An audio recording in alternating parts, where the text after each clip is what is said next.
We're taking two, everybody. Welcome. It's Julie Hoffman, your host. Thank you so much for being here for what I like to think is the inaugural Deal a Learn webinar. Paul, have you ever heard about a Deal a Learn webinar? No, but I've been to a lot of webinars where I've learned. Well, I think I just invented something, and I get very excited about those kinds of things. So welcome to maybe the first one ever, everybody. And I hope lots of people do this, because here's why I did this. Paul's got some deals. He's a hustler. I'm going to tell you a little bit about him. The reason why I did this is there's always deals and there's always something to learn, whether or not you participate in them or take action on them. There's always something to learn. So I think it's great when people put out like deal alerts and, with all the details of the property and reach out to me. That's great. But it's like, I love getting into the nitty gritty of the pros and cons, what to look for, what to look out for. So that's why we're here tonight, is to share our knowledge. Hopefully you get something out of this. If you want to contact Paul, you do that either through me or directly through Paul. And don't worry about taking too many notes unless you really want to. This is going to be recorded and it's going to be sent out on all the socials and directly to your emails. All right, so heads up, it's on its way. And if you don't get it in the next couple of days, actually, I can't commit to that. If you don't get it by Wednesday next week, then you got to let me know. Okay, Wednesday next week is what day? It's about the 10th of July. All right. By the way, happy birthday, America. We won't sing tonight, but No. maybe another time. My guest tonight Happy Treason Day. Happy Treason Day, those ungrateful Canada. That's a little spicier title. I like that. Paul and I go way back. Paul's been doing real estate since 2000, and we started actually pretty shortly thereafter. But when we met him, I was newly pregnant. We went to this networking event for the Rain Group it was a golf event. I golfed, I think, for maybe the second time in my life. And there was a reception after all of the golfing. And my husband, Jeff, was like, you've got to meet this guy, Paul, because he's around our age and he already has 13 properties. And I was like, oh my gosh, I can't believe it. And we didn't have any, and we were just learning. And so we walked up to Paul, and Jeff's like, Paul, this is my wife, Julie. And Paul's like, hey, it's nice to meet you. And Jeff's like, he has 13 properties. And I'm just like, wow, that's amazing. And Paul was not having the best day of having 13 properties that day. I could just tell. He's like, yeah, I own 13 properties. And he's kind of shaking his head. I'm like, oh, that's amazing. Wow, he didn't look very happy. But anyway, that's amazing. And it wasn't very long before I discovered what that can feel like. It's a lot. It is a lot. So whether you're here and you're super experienced or you're brand new to the game, like both of us have been in your shoes. Mm-hmm. Fast forward 25 years, almost 25 years, Paul and I remain friends. He's helped me out with so many things. I am always grateful for his friendship and his knowledge. And I'm really glad that you're here. So, and you're the reason why why we invented Deal a Learn, Paul, because he'll call me, he'll be like, hey, I got this deal cooking. I'll be like, oh man, I don't know, but why don't we do an event? Why don't we do an event? So here we are. So Paul, why don't you just give people a bit of background on how you got into the real estate game and, a little bit about your journey along the way, and then we'll dive right into some questions. Oh, and by the way, folks, if you have questions, type them into the chat. I'll do the very best I can to make sure we get to them, depending on how many questions there are. We are going to try to keep this to under an hour, for practicality's sake. And don't worry, we're going to have another one. We're going to have another one of these, I'm sure, because Paul's finding deals all the time.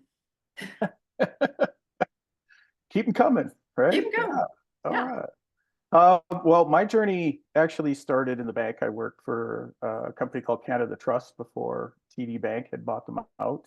Um, wasn't I thought it was my path. Let's learn how to use money, what money is, how do I, use it to my advantage. I call it the real life Monopoly game. If I don't know the rules of the game, I'm going to get slaughtered on the game board. So I thought my journey, my path, my mission was in banking. It wasn't. I think you can talk to anybody who's been a banker. We could actually form a support group for people that are in former bankers. We seem to talk about a lot of the stuff that's gone on in there, overworked, underpaid, all of that stuff. So working in banking, it was allowed me to see a lot of people, allowed me to, see inside what good use of finance is, what bad use of finance is. But it also exposed me to real estate, which was interesting because it was never on my radar. And so it was a client of ours, and I'd renewed a few mortgages here and there, and he kept coming in. Oh, like, how many properties do you have? Oh, I think I have about 30, something like that. And of course, for you, it's like me for 13. 30 is like, are you kidding? Like, whoever would have something like that? It blew me away. I always thought you have a house, you maybe have a cottage or a cabin, you have two. So it was a complete paradigm shift. And from there, I asked this gentleman, I'm like, how the hell do you get 30 properties? And I'm sure, has smart ass comment, like one at a time type of thing. And I kept actually bugging him. I'm going to take you for lunch. I'll take you for dinner. I'll take you to concerts. I'll take you anywhere. I'll drive your kids anywhere they want to go. I want to know how the hell you got all of these properties. So from that started my journey into real estate investing, which turned out to be one of my mentors. A lot of you will probably know him in Edmonton, Arlen. So I actually ran into Arlen on the beginning of my journey, Arlen Dolan. Yeah. And then I joined Rain, which was back in the day, back in 2000, a long time ago. Yeah. And it was just a room full of average people who were buying property. And it was bizarre. And, from being in that environment and being around that network, it was like, hey, I can do this too. So that's where my journey started. Worked in the bank on my breaks and lunch breaks and evenings. It was hustling for real estate, getting to learn, getting to know, and then setting up joint venture partners. And from there, Julie, you met me. I had 13, and then through the process of building it up, it was having about 80 properties in total, and I think it was about 160, 65 transactions at that time too, throughout my real estate big run in the 2000s on that side. So that's a lot of learning in a short period of time. It's not an easy path, but nothing in life is easy, as we all know. But it was exciting, and I learned a heck of a lot. I learned a heck of a lot about money, deals, and especially people, because you're dealing with people all of the time on that side, right? So that's me.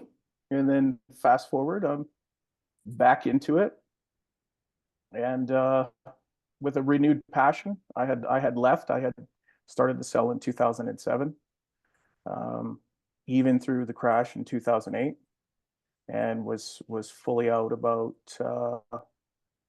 mid 2009 for the most part.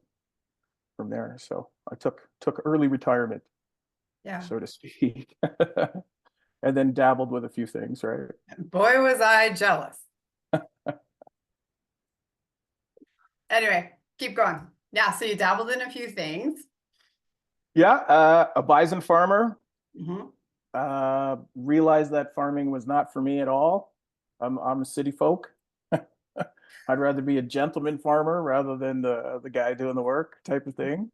I tried a few businesses here and there that didn't work out, and I'm back. I'm back into real estate and getting back into the groove of things. Because the environment's changed, right? That's a long period of time. So things are always constantly changing and moving, as we know, right? Yeah, real estate changes and it also doesn't change in a way. And it's a skill that can't ever be taken away from you. And if the fundamentals are there, the numbers work. And it's always helpful to have experience, but if you don't have experience, then work with somebody that has experience, leverage their skill. That's what RAIN, the Real Estate Investment Network, by the way, was for. And also, by the way, I don't think I mentioned that Paul is in Edmonton, and he pretty much always has been. Right? Edmonton area. Yeah, live and invest in Edmonton. I know my backyard. Yeah. It's easier. It's like your neighborhood. You know your neighborhood. You know where the bad areas are in your neighborhood. It's just a matter of paying attention to it. I think instinctively you already know. It's just we haven't paid attention to it. So it's like, no, you buy a red car, right? That's always the example. You buy a red car, and now you notice all of the red cars. So yeah. So exactly. why not do something that's easy instead of going somewhere else? The grass is always greener on the other side. Well, and there are folks, I'm sure, on here and who will listen to this, though, who are in Ontario, in Winnipeg. I know somebody for sure is in Winnipeg. And I know a lot of BC people have their eye on Edmonton.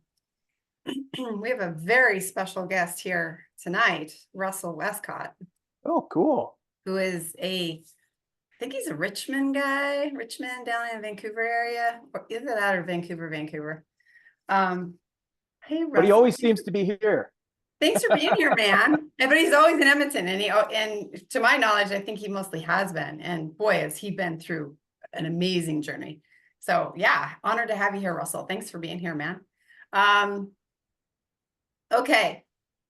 I think something is important. You know what really struck me on what you started out as? You took that guy you had this customer at the bank. So you took him to lunch and then you offered to drive his kids around, which would have been strange, but Kind of still, weird. But like, hey, you were it just was like, nice. hey, what can I do for you? Because I know you're teaching me. And I think that that's something really important for early newbies to understand.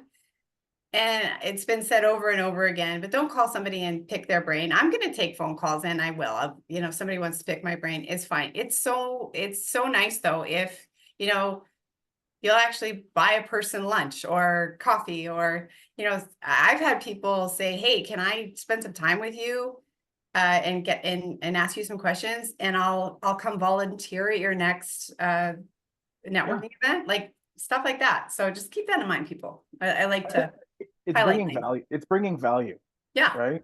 it's bringing If value. if you have something, and it doesn't necessarily have to be real estate. It's getting to know someone and going, hey, I got Oiler tickets. What? Right? Oh, all right, I'm in. Right? Yeah, Something along those lines. We all have different likes and tastes, and if you can find out what that person likes, you can always give them, hey, go to this restaurant. It's providing value, or bring a deal. And how I basically secured my mentor was, I want to buy a house. I can get a mortgage, but I don't have the down payment. Oh, right. Oh, so that's how I got into my first house. Zero money down. I live there. I rented out the top and I rented out the garage yeah. on that side. But you don't need the money. It's the value. What can you bring to the table to help on that side? Absolutely. Can you And find deals for people? All kinds of things. There's all kinds of options. All right, absolutely. let's get into Edmonton. Why Edmonton? Why are you excited about Edmonton right now? Boots on the ground, quarter century veteran of Edmonton real estate. What are your thoughts? What are some of the economic fundamentals that you're liking? Well, I like the fact that it seems to be every 8, 10 years. I mean, we can just use that as an average. Sometimes it goes a little bit longer. Sometimes, it doesn't go as long. Is the population of Canada moves interprovincially. So, where can I get value? Where can I buy value? Where can I have a better life instead of just working and paying the bills, which, for people in Toronto, experiencing more of that. And it just seems like Canada has that. It's Alberta, and then it's Vancouver, Toronto, and then it reverses again. It's that teeter totter. And, from migration, interprovincial migration, from oil prices starting to be higher with projects that are going, some more diversity in the province, Calgary going into more of the IT side of things, plus the prices of things, are cheaper in this province. So those are the underlying drivers. And then we have the government. Is it a positive or a negative for business? Is it positive or negative for taxation on that side? So those are a lot of the big drivers. And as you know, Julie, and what we've experienced and seen is that Calgary will go first. It's about an 18 months in advance, and then kind of comes up the road into Edmonton. So, that's why we're going to see an 8 to 10% this year on average growth on that side. And we're seeing multiples. We're seeing people line up for rentals. So, it's looking good. And overall, it just seems like it's starting to come back. So that's what brought me back into the marketplace. Is like, certain indicators or check marks on the side. I'm like, this is looking good. Yeah. And transportation improvements, you can't ignore that. Nope. I remember when they got rid of all those stoplights around the Anthony Henday, and I could not believe it. I could not believe I could drive all the way around Edmonton, like without a stoplight. And they're doing that with the Yellowhead Highway. They're getting rid of all of the lights on that side. So big transportation improvement there. LRT's expansion into the west, of course, right? So that's going to be bigger development there. We've got the roadway development and new bridge construction just in Leduc. So the expansion at the airport, I think it was about 300 million for cargo. So that's coming in. We've got the Dow expansion that is expecting to start in 2026, what is that? $2 billion natural gas facility with zero emission. So that's going to take up all of the trades. They figure there will be no trades left in it. Everybody working on there. Yeah. Well, and it's good to talk about some of the benefits and the drawbacks that come along with that kind of expansion. So I'll give you an example. As you know, my husband owned a home hardware, and he would lose his best workers to the oil field or to the oil and gas facilities because they just pay better. So with that will come, it's a little bit harder to find skilled workers because they can have such great gigs. So it's something to factor in. It's definitely something to factor in that may get more challenging over the next, little while with all of these construction and development and expansion projects going on. What else? How's traffic? I mean, by the way, folks, I live in Kelowna now. I did the bulk of my real estate investment between 2001 and 2000. Well, we left in 2012. That's a whole other long story. And moved out to Kelowna. So I've been watching Edmonton and, kind of listening and hearing all the things. And lately it's just been on fire. So what was my question around that? Well, that's why we have Paul here. So it's easier. Well, and it's easier to expand in Edmonton because it's flat. Traffic, right? You were going there with traffic. Yeah, that's where I was going. How's traffic? Is it bonkers? It's a lot more than you remember. I'll tell you that. Yeah. A lot more people in Edmonton now. Heavy Ontario. I haven't seen that before. BC is always on that side, and Saskatchewan. Lots of plates, lots of vehicles. So it's a lot more congested than it was before. So you can definitely see the amount of people that have moved into the area, and just from the competition for the rental side. So the big wave hasn't hit yet. right? It goes into rentals first, and then it comes into buying property, but it's also supply, right? Supply and demand on that side. So houses are going, we're coming into summer, so as soon as kids are out of school, there's a little bit of a slowdown, as we know. Mhm. You know, it's the general cycle on that side. But as an investor, I don't really care. I'll just keep going and grabbing what I can, right? As far Well, as deals are concerned, do the numbers work, right? And I exactly. think it can't be top of the market numbers all of the time. It can't be, you know, it's not doing your deals on hope, or hey, I'm going to buy this because it's negative cash flow and hope that the price goes up. You know, that's just a path for, you're just setting yourself up for disaster.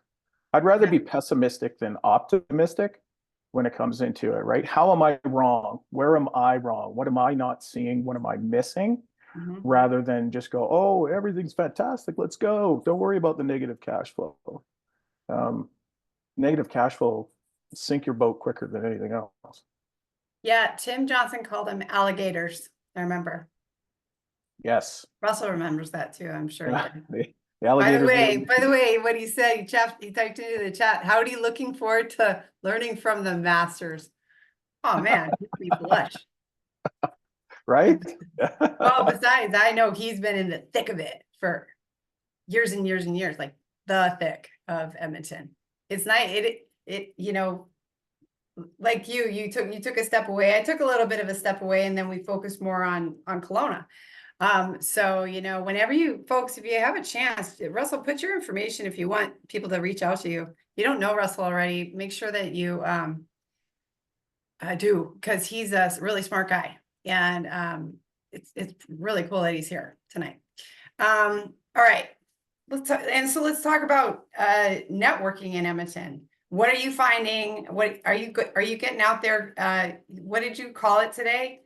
Shaking kissing hands, shaking Kissing hands babies. and shaking babies. Oh Yeah. my gosh. Oh, Getting out there networking. It's, you know, video is great. It's fantastic. I yeah. mean, we've all had to learn that through COVID on that side. It's, you know, time wise, it saves us quite a bit. You know, people from all over Canada or wherever can join in and watch on that. But really, it's getting to know people face to face. You get to see who they are, how they treat other people. You know, great way is to break bread with them, right? Go for dinner, see how people are treating staff and the people that are around them. There's something to said about non-communication, whether you know you like this person or you can do business with them, and then it's just picking up knowledge from Mhm. there. It's just getting to know people, going for coffee, and finding that out. Uh, it's the wealth is in your network.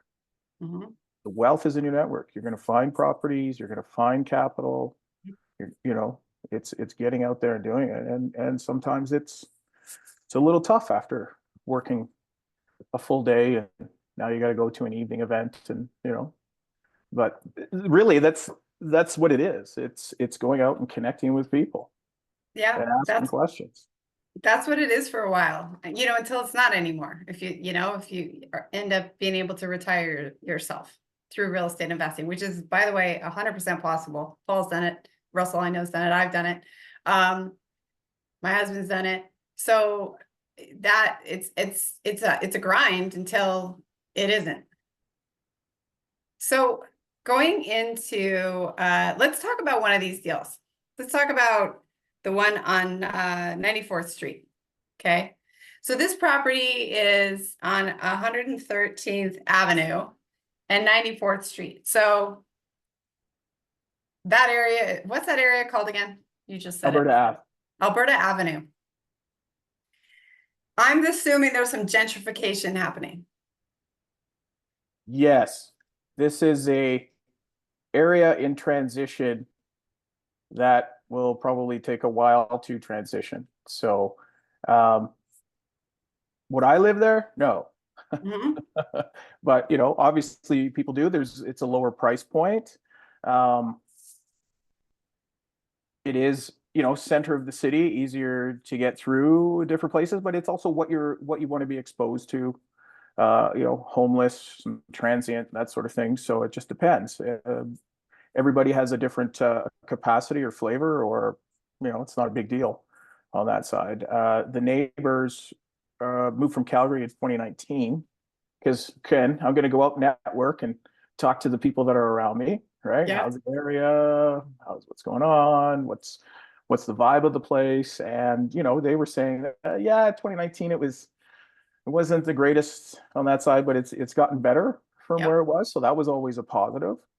And it's good to see that people are moving into the area and they're taking care of their properties and they're planting flowers, and we're seeing the infills there.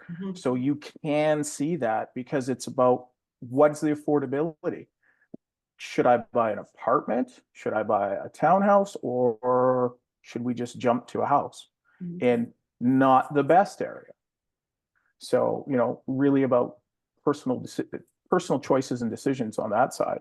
So it's an area that's a little rougher around the edges. Again, would I live there? No, it's not my ideal, but it's somebody's ideal, right? And so it's an older house. We were talking, before the event. It's old. What year would you say it was built? Oh gosh, you're probably. Well, it's got a cinder block basement, you told me, so that's pre something. Yeah, that's going to be that wartime. I'd say wartime. 40s, yeah. 30s, okay. 40s. That cinder block, older. It's been completely upgraded, but it's rougher, right? It's still rougher. Still needs a little bit of love on that side. But all the windows and everything's been updated. It's still going to need some paint. It's going to need some touch up here and there. So you're not going to find necessarily the beautiful properties all of the time, right? You're going to have to put some work into it. Yeah. Well, if you can see the potential, so then that's a major factor. Plus, if you do your numbers right again, so how would you go about with this property? What would you estimate renovations are going to be needed to make it rentable, or to make it where somebody wants to buy it? And folks, Sure. Paul can spitball this because he's done how many renovations? 50, 60, more than that? Well, yeah, you know as well as I do, and people who are experienced in real estate, you're not going to live off your cash flow. So what else are you going to do if this is your full-time gig? You're going to have to flip properties, fix them up, sell them, that sort of thing, right? That's just reality. So as we were acquiring, or as I was acquiring property and renting them out, we found other deals that we could fix up and sell back into the marketplace. So it depends on your finishes, but we could probably get away with $5,000. $5,000 to just freshen it up. Freshen it up. Okay. So the lot itself, does it have a back alley? Back alley with a double car garage. Yeah. Okay. And it's a two-story in the area, which is rarer. It's rare. It's not as most of them are one-story bungalows, right? So yeah. So it has a basement and then a main and then an upstairs. Correct. Yeah. Okay. Yeah. All right. And what do you think it would rent for? We were just talking about this. I don't know. Go look it up on Rent Faster. Oh, I'm gonna have to. Let's look it up on Rent Faster. So, yeah, it's a 4-bedroom, which again, a little bit rare, but yeah, not too sure on that area as far as rent would be concerned. And it's got more than one bathroom? It has a 3-piece ensuite and main, and then a powder. So we got 3. Oh, okay. 3 bathrooms. Yeah, that's a big factor. Yeah. All right. So what are you looking, what are the numbers for you as far as what this property, like, what are you getting into it for? Sale on this one would be about 234. 234. Yeah. Like you're looking to sell a property for $234,000? Yep. Holy smokes. Oh, and by the way, I got to do my cover my ass thing. Guys, we are not realtors. Nope. Paul found this deal. I want to talk to you about how you found the deal because it relates to, you know, some of this deal alert stuff on networking, because I'm assuming it's from your network. But back to my cover my ass. We're not realtors. Paul has this property under contract, so he absolutely has the right to talk about it. All right. So that's where we're at. And just full disclosure. But I can't, I'm kind of in shock because a single family home is $234,000. I have a tough time with that because you can't get anything. You can't even get a mobile home for that in Kelowna. It is bonkers. It is absolutely bonkers. So, let's just say you could rent it for, let's say 1,800 a month. That'd probably be close to the 10% solution. Am I right? Uh-huh. Okay, so 10% solution, everybody. Raise your hand if you don't know what that means. Okay, why don't we go through it so that everybody can learn? What you do is you take the rent, 1,800 a month for a 4-bedroom, 3-bath. Boy, I don't know if that's, I don't know. Can you pull up Rent Faster, Paul? And I'll do the math. Sure.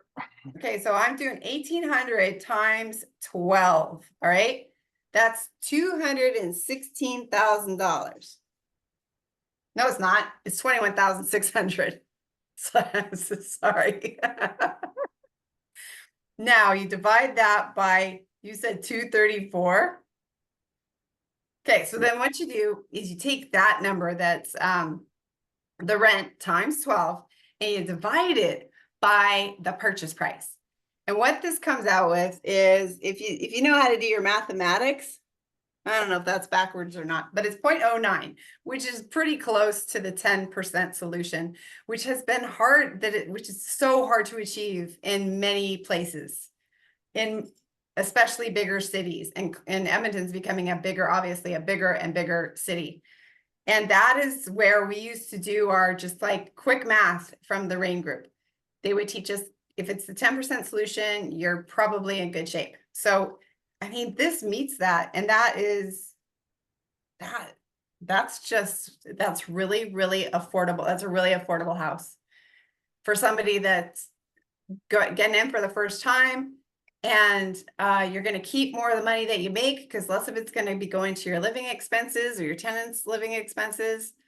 It's just, it's remarkable. So I'll give you context. I have a house in Grosvenor, which is a nice area of Edmonton, not the nicest, but we rent the 2-bedroom upper suite for $2,000, including utilities.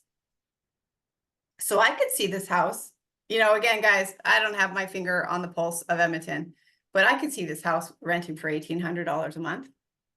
I wonder, what's Rent Faster? Great question. It's rentfaster.ca, right? Paul? I'm sorry? The website's called rentfaster.ca. Correct. Yes. Okay. So I'm putting that in the chat. And everybody can grab it and use it. Were you able to have any luck? There are no houses that I can see. It's only apartments. And so how much does an apartment rent for? Can you find one that's a 3-bedroom? So this is how you can kind of do your math, folks. All right, so whatever kind of your calculator you're using. By the way, I have a great calculator that I use that comes with a whole video tutorial, and I'll make sure everybody can get their hands on that, but let's not worry about that right now. What is an apartment rent for? You're looking at 1-bedroom for about 1,100. Oh my gosh, where? Right near the area there, just off Oh my of gosh. 118th and 97th. So what do the pictures look like? Are they somewhat comparable to your house? Like the condition wise? Can you see that? Yep, absolutely. Okay, so this is kind of a hack. I It's would, not yeah. an exact science.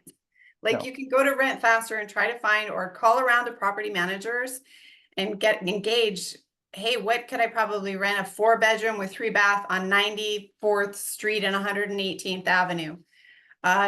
That will have fresh paint, but it's got a, new windows and new roof and, you know, what do you think it'll rent for? But if a 1-bedroom rents for $1,100, I don't think $1,800 a month is too far off. I could be out to lunch, but it could be more than that. Plus it comes with a double garage. Right? Yeah. Yes, it does. Yeah, that's affordable living right there. Really cool. All right, so again, Paul's information is going to be around here if you want to reach out to him. Okay. What else can we? Oh, how did you find this deal? This is so important, people. So important because you got to find deals and you can't just rely on the MLS. I love realtors. And all the realtors that I've worked with, you know who you are. But you won't always find deals from realtors. So how did you find this deal? Watch you say realtor. How'd you find this deal? Through my network. So it's just was it an investor? A former investor. Yep. Okay. Had a property, co-signed for a nephew. Nephew got into problems. And now as a co-signer, he's making the payments and he's not too happy about it. So he's like, I'll buy this from me. Tired landlord. Tired landlords are some of the most motivated sellers. And That was family. I That have was family. Yeah, still it's you know what I mean. Yeah. I know what you mean. Family, yeah. But how did you meet him did you meet him at a ring group meeting? No, relationship actually outside of the bank. Okay. So, and how long ago? Back in the day. How long ago? Yeah. 2022? So a couple years ago. 2002, excuse me. Okay.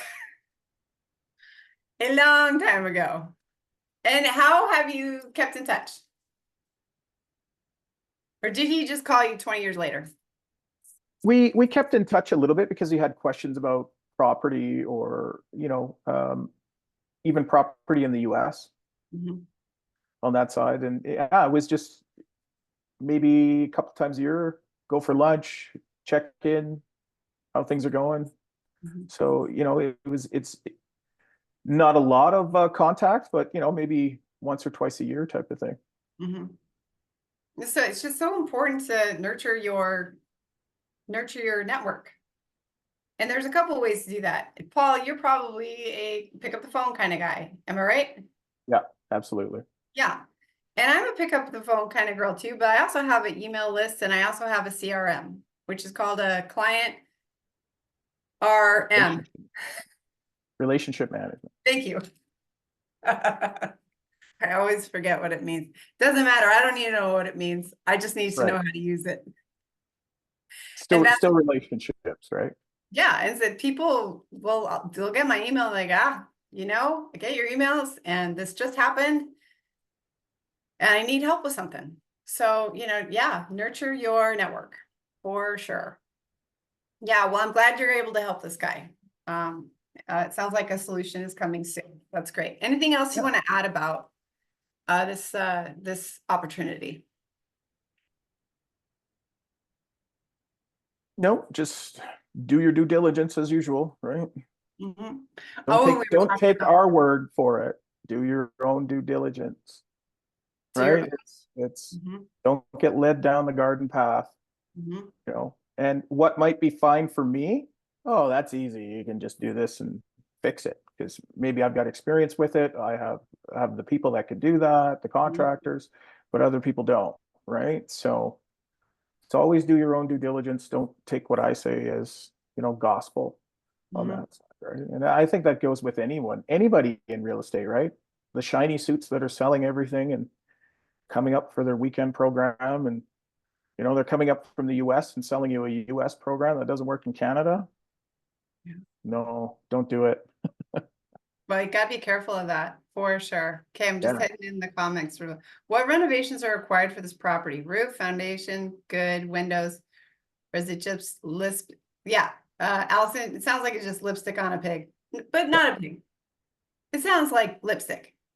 It is. Yeah. I don't think it's a pig property. Yeah. Yeah. No, I wouldn't say it's no. And there are big properties. There are like, no, run away right now. Like they're out there. So that's what you're saying. So get an inspection. Get a couple of contractors' opinions. It's okay. That said, you don't want to take too much time.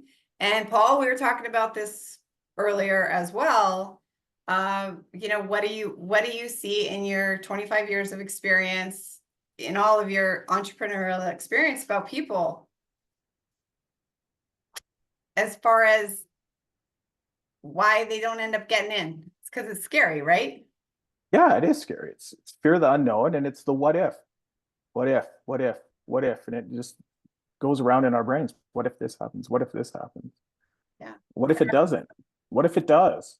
Who can you lean on? Who can you ask the question to? Where can you find the answer, the solution on that side?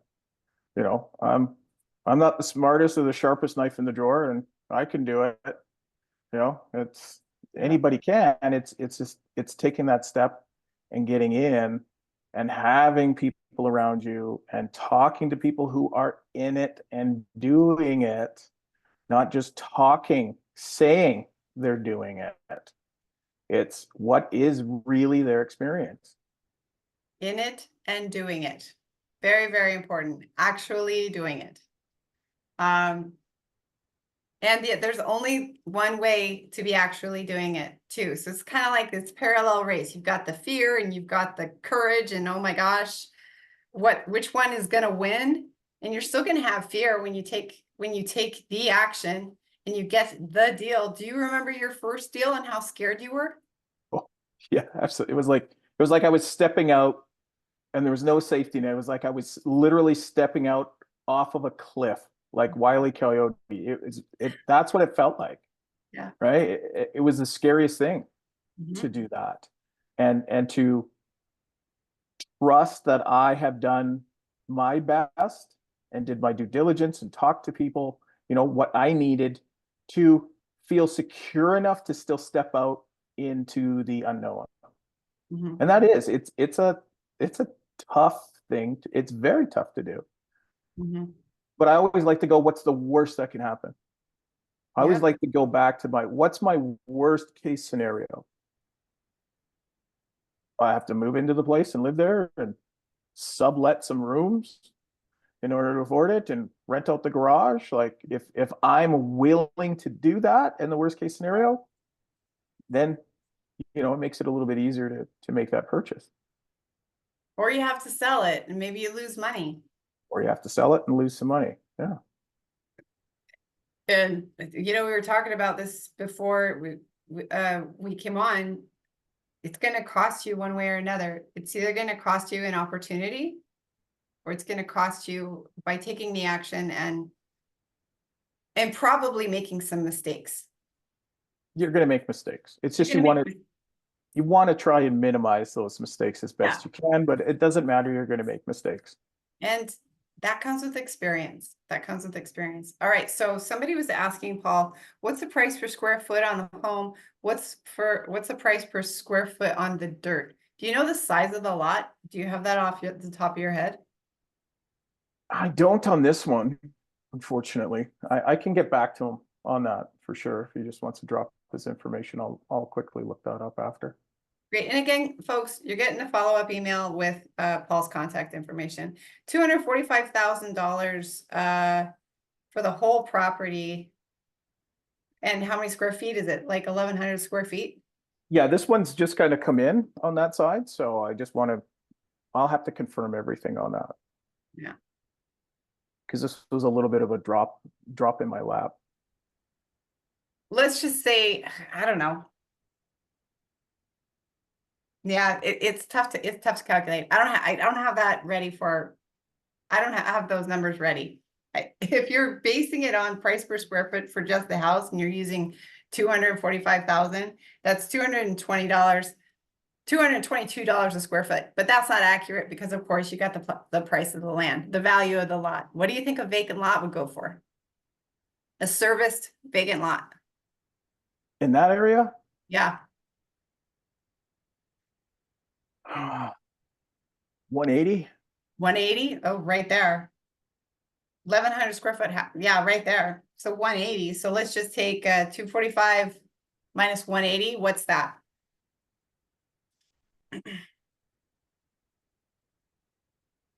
60? Yeah, what is it? 60, 80, it's about Did you say 65,000. Let's call it 65,000. 65,000 for the house, if that's what we're using, that is $60 a square foot. That's cheap. That, Even if the lot was 150, right? Still, yeah, 84. yeah, exactly. So that's a really good question. Hey, we did the math on the spot. Whew. That made me nervous. Okay, let's talk about, okay, so have we gone over, so the, risks versus benefits. We talked a little bit how it's in a rough area. It's in a rough area and it could get worse or it could get better. Who knows? You don't know that. It's an older house. So older houses are just, they're A gonna little more come, reno. you're gonna Upkeep. have to increase your maintenance and repair budget. Instead of it being 10%, you may want to increase it to 20.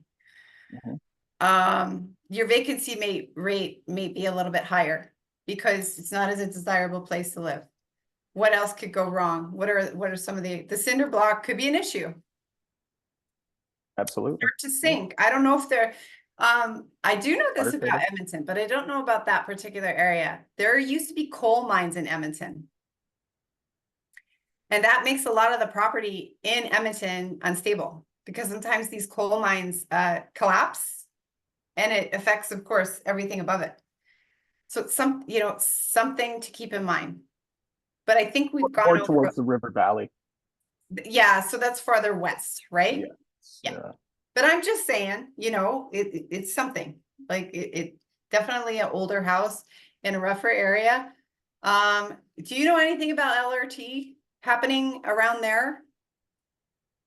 No. I've No got LRT in that area. no LRT in that area, no LRT expansion. Not that I'm aware of. All right. It's an older neighborhood. It's a rougher neighborhood. It's a rental neighborhood. It'll always be on the lower spectrum of renting. So as long as you're presenting better than what your competition is, Yeah. the better it's going to be rented. And that takes practice and trial and error too. It does, yeah. But if you have something where the numbers work, especially at a 10%. Yeah, 10% solution. My Lord, I haven't said that phrase in a long time. Russell Westcott, it is like you were reading my mind. I'm like, I bet Russell knows what price per square foot is to build. It's like $250 to $300 per square foot to build new. Yeah. So $60, 250, 300. I think the math is pretty clear right there. And then Angela was asking, can you recommend a good inspector? Do you have one off the top of your head? I don't usually use inspectors on that side, so I use my contractors and myself on that. Yeah. But so I don't, unfortunately. I definitely, and that's partly because he's so experienced. Okay, so anybody new at this or new to Edmonton, you want to be getting an inspector, definitely. So,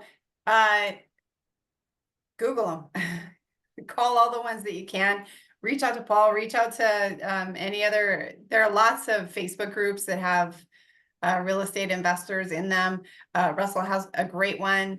I don't know one off the top of my head either, but I do have a pretty decent network in Edmonton. So reach out to me too. I just don't have one off the top of my head. All right. But good question. Okay, let's move on. What's the next one we should talk about? 110? Oh, you want to talk about Duggan? I do. 110. So this is on 110th Street, 34th Street. Ave. Streets go north-south and 45th Aves go east-west. I love that about Edmonton. I'm telling you, I love that about Edmonton. It is so hard to get around any place else. So beautiful area, awesome area. It's where Duggan, so many people want to be. South, west. Stuff doesn't last very long there. right? Oh, days, Days on market.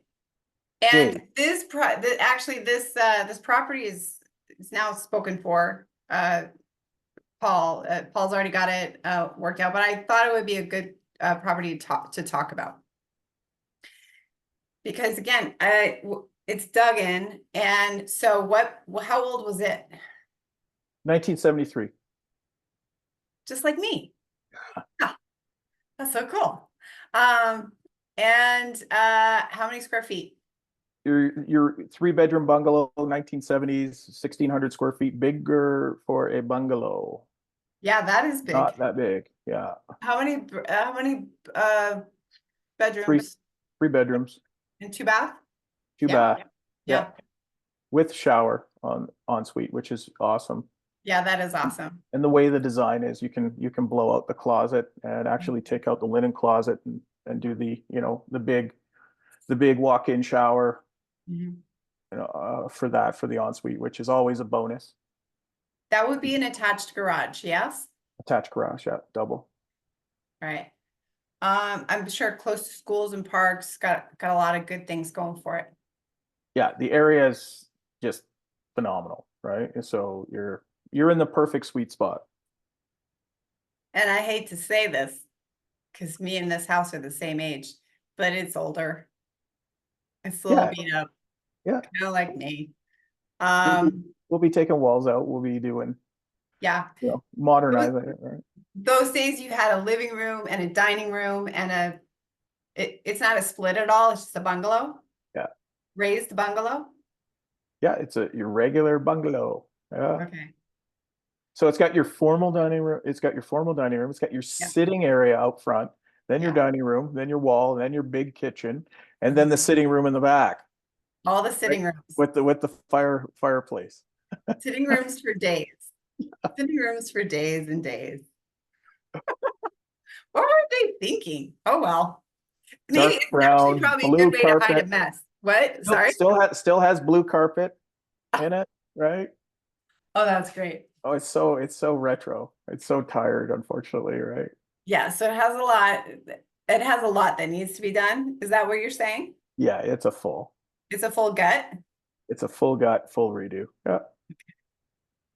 Well, that's okay. That's something that you're good at. Yeah. Yeah.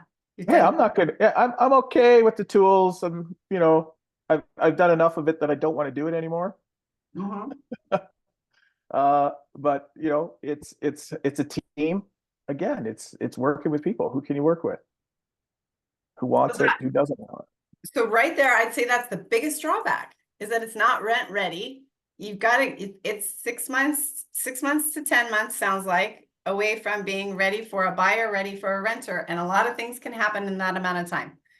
Right. Right. So, So, so I'd say that's the biggest drawback. so what's the upside? Yes, let's The talk about upside, the first. Yeah. right? So my purchase is 250. That's I know, it's ridiculous, okay, but but explain, sir. Yeah. it needs a lot of work. Yeah. It needs outside work. It needs inside work. So, you're talking, if you're talking, you're easily talking 100 grand. Yeah. If you're going to use guys that you don't have relationships with, you're looking at 150. Yeah. For reno, right? Yeah. We'll come in at about 100, maybe 120. It depends because there's always surprises when you're taking things out, taking walls out. Surprise, you're just spending 10 grand more. Yep. It's That not. means you need ticketed electricians, ticketed plumbers, permits from the city. Yeah. And it could be delay. I mean, it's just those kinds of things that come with it. Also, when you're buying, I love it when I see these 23-year-old guys with shiny teeth and very pretty hair and pretty clothes and standing in front of a Corvette, flip houses, right? It's like, you don't look like that. after you've actually done it. Okay. Hell no. So yeah, it could be quite a journey. And then it can be challenging to purchase. It's extra challenging to purchase because then if you're getting bank financing, you've got some substantial carrying costs. And then not only that, you've got to bring in the other money for the renovations. And not only do you need the money for the renovations, but you need the money for the carrying costs. You need to bring in a buffer, of course, contingency fund, just in case this gets delayed, that gets delayed. And these things can run out of money faster than you can say the shiny shark suit. Which is actually not that easy to say, but you know who I'm talking about. It's this is more of a seasoned game. You know, you would want to know how to build. You would want to know how to do all of that yourself, really. And you really have to know your numbers. You have to, because this is picking up nickels in front of the steamroller. Yeah. If you don't know what you're doing, Yeah. I'm not going to do it to make 10 grand. I'm not going to do it to make 20 grand. Yeah. There has to be a big upside, and there has to be enough room in case things go wrong, that there's enough there, I would say, equity to do that. Or do I have to rent it out? Do I have to switch gears and do it up as little as I possibly can to rent it out and sit and wait, right? What's the worst case scenario? Yeah. You really have to. That's where a lot of people get trapped. That's where a lot of people, you get seduced into, oh yeah, we can do this. Hey, we can make 20 grand. Well, you bought yourself a job. Yeah, essentially. Is it's a lot of work. There's a lot of people, there's a lot of hoops to go through. I'm not saying that you can't do it. There's a lot of people that do it. It's just try to avoid getting yourself into a problem as much as possible. Yeah. You could burr it. Sounds like this thing's going to be, what do you think it'll be worth after? Over 500,000, you think? Yeah, you're 525 to 540 right now. Okay. So, maybe, hopefully, hey, we touch 6. Woo, that'd be awesome. Well, you've got some buffer in there. You've got some buffer in there, right? Yep. As long as you got that. Okay, cool. What else can we talk about? I would rather do 1 a year than 4 flips, right? So I'm picky. That's a caveat too. I'm really picky at what I'm going to put my time and energy into. Yeah. And that's okay. That's okay to be picky. So it could be a lot of work with not a lot of result when you're that picky. Yeah. And it's like, it seems like we're saying 2 things, which is like, make a decision, get going in real estate, and also be really, really careful and make sure you have you have your butt covered. Yep. And yes, it's both. Sorry, it's both. But it's also picking your path. What do you want? Do you want to buy properties and rent them out? Yeah. Okay. Do you want to buy rough properties and fix them up yourself and then rent them out? Like, what are you good at? What are your skills? Yeah. That's what it comes down to, is what do you want to do? What are you great at? I mean, I came out of the bank. I didn't know what end of the hammer to use. Like, I had no clue, right? I was the paper pusher, a banker's hands, right?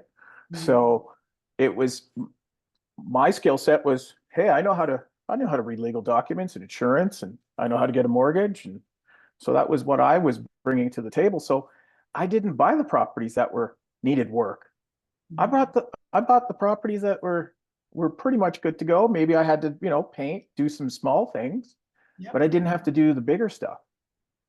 And then there's other people who, hey, a little more renovation for a rental. Perfect. It's really coming down to what you want to do, but what are you good at? What are your resources? What are your skills? Yeah.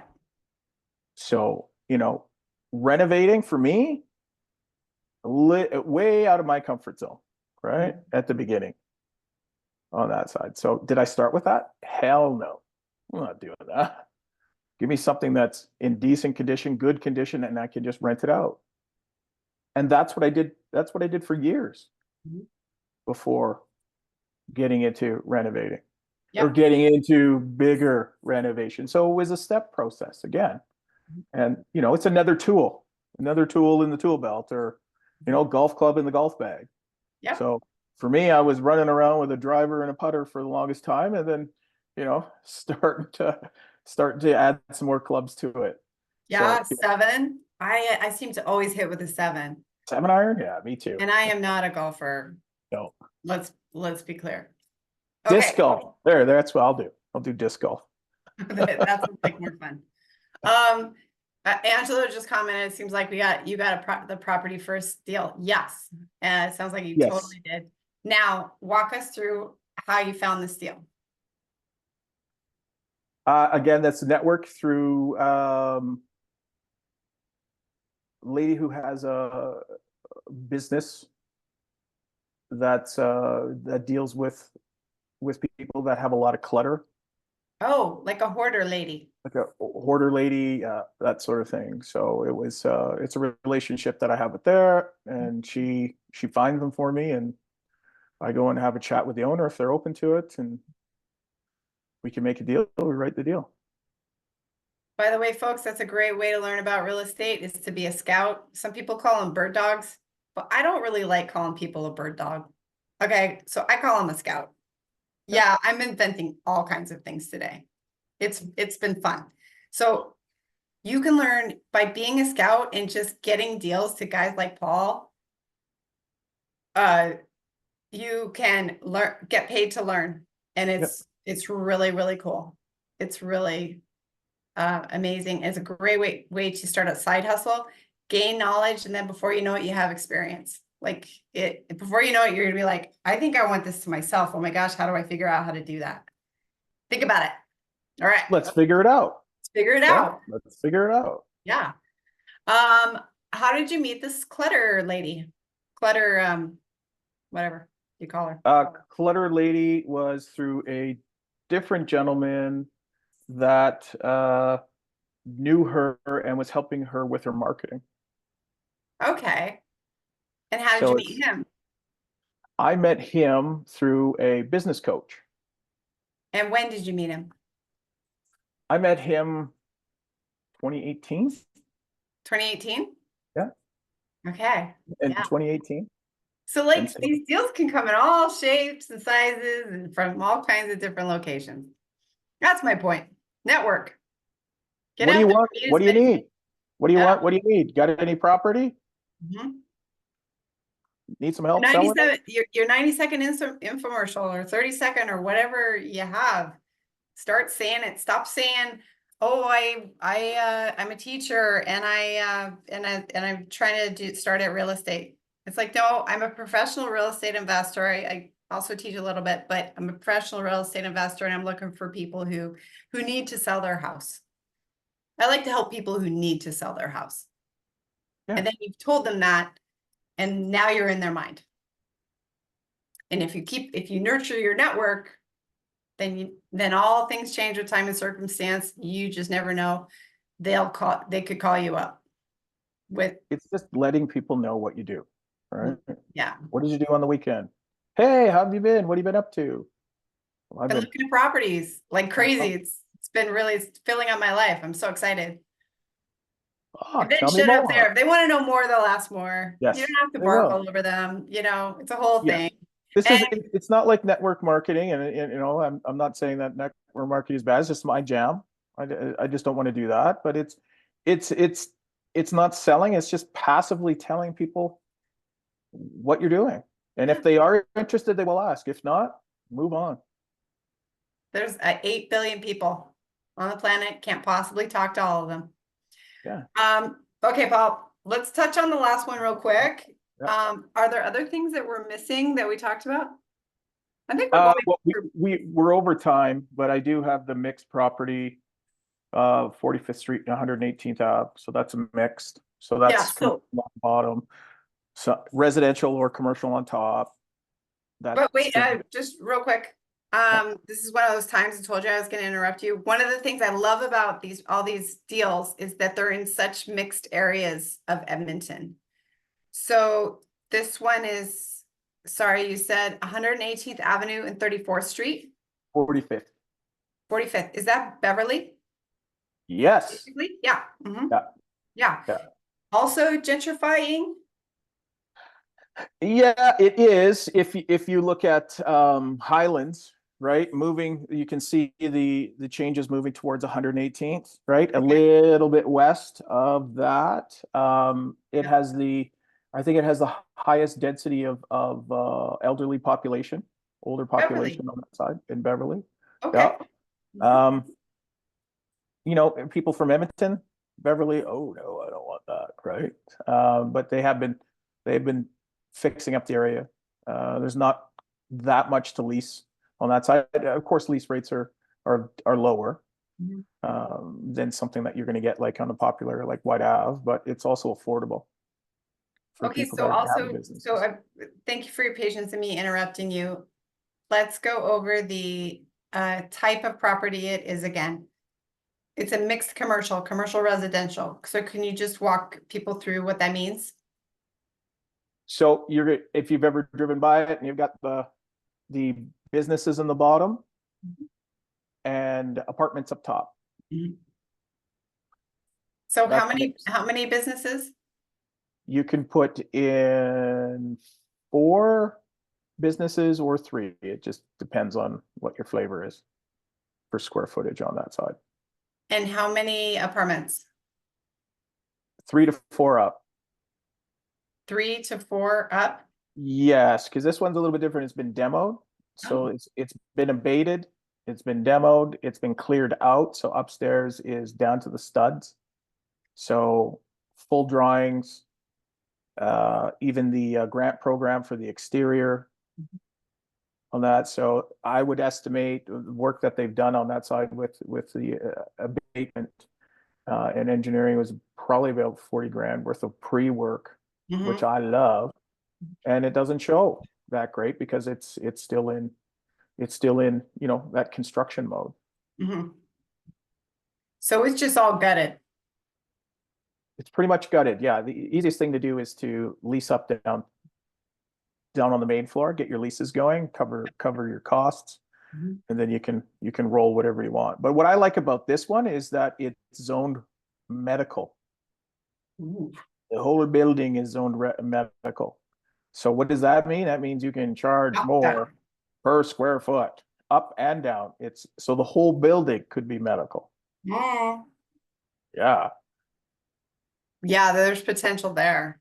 Wow. So instead of something in the area that would get $15 a square foot ish, right? On the lower side, you could go 40, or you could even drop it to 30, 35 and bring a medical somebody that wants to build it out on that side. Yeah. Build So the suit. So they build it, or you would build the suit, or are you open to both? Whatever works. Yeah. Okay. I figured. Yeah. What do you got? What do you need? Right. Let's, you know, we'll figure it out. So obvious drawbacks is that it's just got a ways to go financially if you and whoever you work with ends up like taking on the project. Yes. Yeah. It's a money in project, but you know, we're at 625 purchase. So okay. And it sounds like you'd be open to holding on to this. I mean, yeah. Okay. Yeah. See, Because we talked earlier and you said I don't want tenants, but I do want doctor tenants. And absolutely. Dentist tenants and pharmacy tenants. Right? Older population. Yeah. Areas changing. Families are starting to move. Yes, it's not the greatest. I'm okay with that because it's can I get in and what can be done? Right? Yeah. And if the medical side is there, that's a no-brainer. That's a no-brainer. Still some factors. Oh yeah. You know, absolutely. You say no-brainer, but it's like, you know, I just want to, and I know you're the same way. But like it's a project. And yes, there can be delays, and there can be this and there can be that. And, you know, I had a lot of stuff in Beverly. And it was my most challenging area to have tenants because it's a little bit riff-raffy. Mhm. But again, it sounds like it's gentrificationing. I think I invented that word just now too. Very close to the Anthony Henday. So doctor can live down in southwest. What's that fancy schmancy area called? Windermere, Oh, Windermere? right? Doctor can Why live in wouldn't you just live in Windermere and Sherwood work in Park? Beverly. What's that? Just live in Sherwood Park. It's like a 5-minute drive. Well, that's fine too. I'm just saying, it's like thanks to the Henday, I used to call the Anthony Henday my boyfriend because I loved it so much. My 10-minute, husband said, 15-minute geez, drive. You have an acreage out in Sherwood Park. There you go. there Boom. you go. 10-minute Yeah. drive. Yeah. Sherwood Park. Love Sherwood Park. All right. Okay, so we talked about, I think we've exhausted the benefits and drawbacks of that property too. How did you find it? Again, relationship. Mm-hmm. That was a relationship.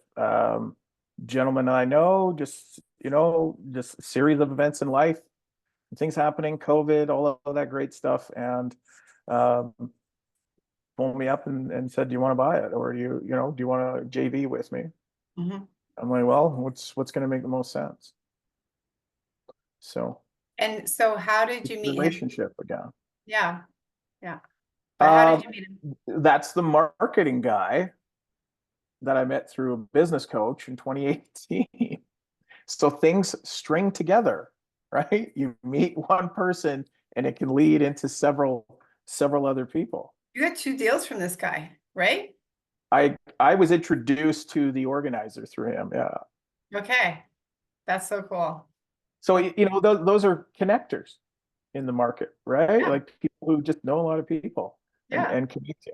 And you have a good relationship with them, and you're trying to solve problems, Yeah. trying to take pain away and frustration. Is this one going to be an easy deal? No. The reason I like it is because of the medical.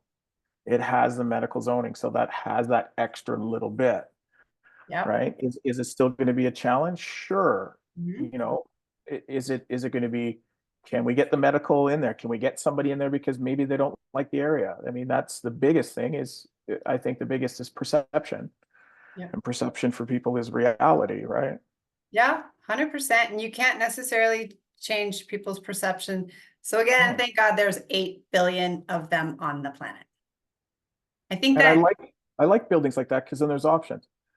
I yep. can lease out the bottom. If I lease out 3 of the bays, I'm covering my expenses. Mm-hmm. And then I have time to build out the top if I want to. Yep. So, do I want to put apartments in there? Do I want to renovate it and try the medical up top? Mm-hmm. Have shorter term leases downstairs? There's just so many different ways. Once you have the control of it, it's like, okay, what's the highest and best? What's going to work for now? Yep. And then it's actually, taking those steps forward, moving on it. Awesome. I think that this event has been chock full of information. What do you think? Well, I hope so. I always hope that this helps people out. Yeah. And it's about asking questions. I've been in it for such a long time. The internet is full of information. Rentfaster.ca. I can find you people. Julie can find you people. Wes can find you people. Right? Russell Westcott can find you Russell people. Westcott. Yeah. And it's going to different websites. Like what is the real estate website? What's going on in the market? You can go to CREA, you can go to the realtors, Edmonton.com. I go to WOWA, WOWA for mortgage information. What's going on? What are the latest rates? What's happening? So it's all there at our fingertips. It's go to the Alberta provincial site and look at what's happening as far as business and billions of dollars that are moving in for projects. Yeah. And search for the population. And once you have that information, I think it makes you feel a lot better of where the market's going to go. Yeah. Gives you confidence. Yeah. Gives you confidence. That's huge. That's huge. and it's for doing it for 25 years or doing it for a long period of time. Sometimes you just it's in your blood. It's like you just know, Yeah. right? I Mhm. I will look it up just to double check, but you just know when you have a good deal. Yeah. You've done it for so long. Like Yeah. myself, and other people that are experienced, we could probably run through properties blindfolded and kind of know on a ballpark basis how much it's going to cost to renovate it. Yeah. But that's just experience And there's only one way to get it. There's just doing it. only one way. Yeah. Yeah. No elevator to the top. So No, not on the and top. showing up to events like this, like Yep. that's huge, right? Like it's summertime, kids are out of school. Who wants to be stuck inside listening to Paul rattle on about real estate, right? And that's the difference is taking that action. That's Yeah. the first step. And I still do it. I still do it. I still go out Yeah. and I still seminars and webinars, and I'm curious to learn. What don't I know, right? Yeah. For all What we I know, know, we don't fits know on way more. the tip of this pen. I mean, that's, Right. I don't know everything in real estate. Never will. Yeah. Me too, my friend. Well, thank you so much for being here. Everybody, all of Paul's contact information will be around here somewhere. And if you cannot find it for whatever reason, then you reach out to me and I will connect you 100%. Okay. So thank you everybody for being here. Paul, this was a lot of fun. Thank you for making the inaugural Deal to Learn event Thank you trademark. so much for the Trademark. invite.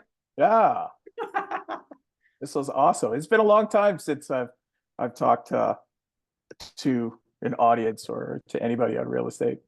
Well, you're Usually, very good at it. You're usually very don't do it very much, right? So keep to myself, just keep doing my stuff. So this has Everybody's been saying fun. thank you. Yeah, This has been everybody's fun. saying thank you, and you are awesome. And I will be in touch. And thank you again, everybody. Like Paul said, thanks for showing up. Yeah, Makes a thank big you. difference. Awesome. It does. Absolutely. Yeah. Absolutely. We will see everybody next time.